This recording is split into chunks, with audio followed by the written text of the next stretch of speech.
Most real estate agents are sitting on $90,000 of GCI and don't even realize it. And I'm not going to bury the lead. This GCI is directly attributed to the sphere of influence that every single one of us agents has access to, which each SOI continues to be the highest converting, also the least expensive client to work with. So in this video, I'm going to share with you exactly who your sphere of influence actually is, how to reach out to your sphere of influence, and in the next 7 days, walk away with at least one client. So make sure to stay to the end because I'll share with you the yearly and monthly follow-up system that you need to convert your SOI at a high level. All right, so let's make this as simple as possible. What is your sphere of influence? Your sphere of influence is someone that already knows you and has a level of trust in you. In other words, somebody that you could influence. This could be your friends, this can be your family, this could be past coworkers or current coworkers if you're doing real estate part-time. But here again, don't overcomplicate this. Just use the grocery store example. If you see somebody at the grocery store and you feel compelled to go over and say hi,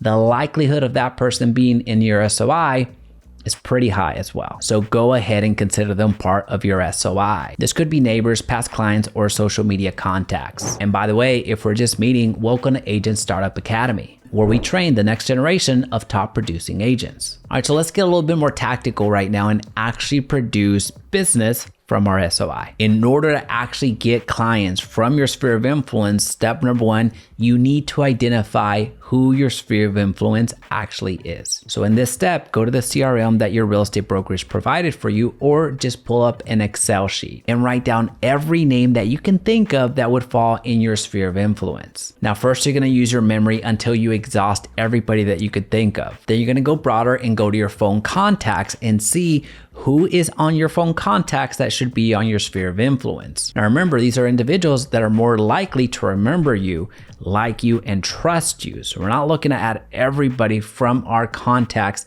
into our SOI list. Now, once you've gone through your phone contacts, go over to your social media. Go to your Facebook, go to your Instagram, go to your LinkedIn, and see who your connections are there. And write those people's names onto your CRM and Excel sheet that fit the SOI list. Once you've gone through your entire social media, go to your email database. So go to your Gmail, go to your Outlook, and see who is on there that also fits that SOI criteria. If you build out your SOI in this systemized way, I guarantee you're gonna have at least 50 people in your SOI. Now, as a reminder, this is step number one. The only thing that you're doing right now is identifying who these people are. So essentially, you're just looking for the names. Step number two is where we take things a little bit further. This is when we leverage the CRM or Excel sheet that you're working from. And in step number two, we're filling in the contact gaps. This is where we fill in the gaps that are necessary in order to execute an effective SOI strategy. So now that you have the name, you're looking for 4 ways to reach out to that individual. The ideal picture perfect profile is going to involve knowing the contact's phone number,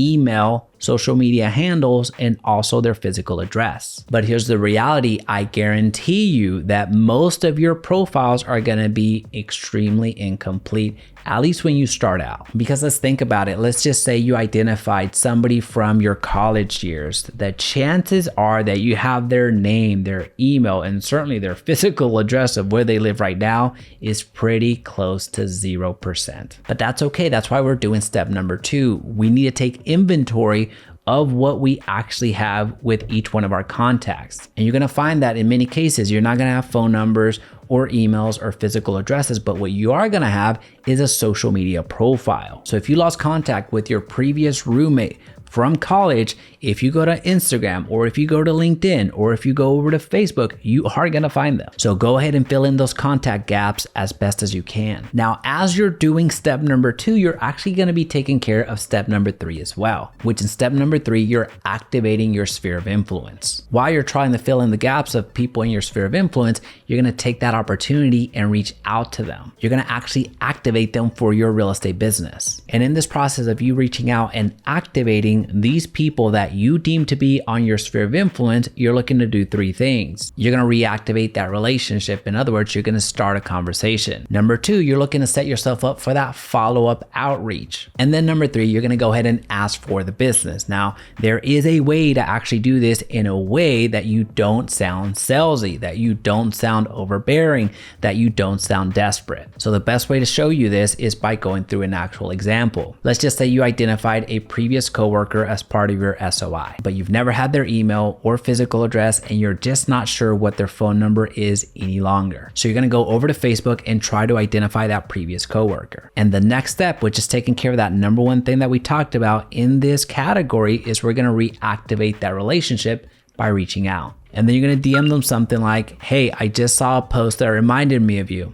How's everything going? And that's it. You go on to that next profile, because here, give it a couple of minutes, possibly a couple of hours, you're gonna get a response back from that individual. Now, here's the thing. I can't script out every possible scenario. So you're gonna need to use your judgment on the level of relationship that you have with this person in your SOI and the response that they give you. But for the most part, I can probably guess that they responded back in a general or neutral way. They probably said something to the effect that things are going well with them and asked about you. So take this opportunity to genuinely connect with them, have an actual conversation. Don't immediately try to shoehorn your real estate business into the conversation, because that's not going to work. Take a few minutes, go back and forth, genuinely have a conversation. And in order to set up future conversations with your SOI, it's okay to ask for their other contact information. It's okay to message them in the response at some point in that conversation. By the way, I think I lost your phone number. What is it? So keep in mind what we're doing here while we're activating our sphere of influence. We have reactivated the relationship by simply sending a message. We have set up a future outreach by asking for their contact information.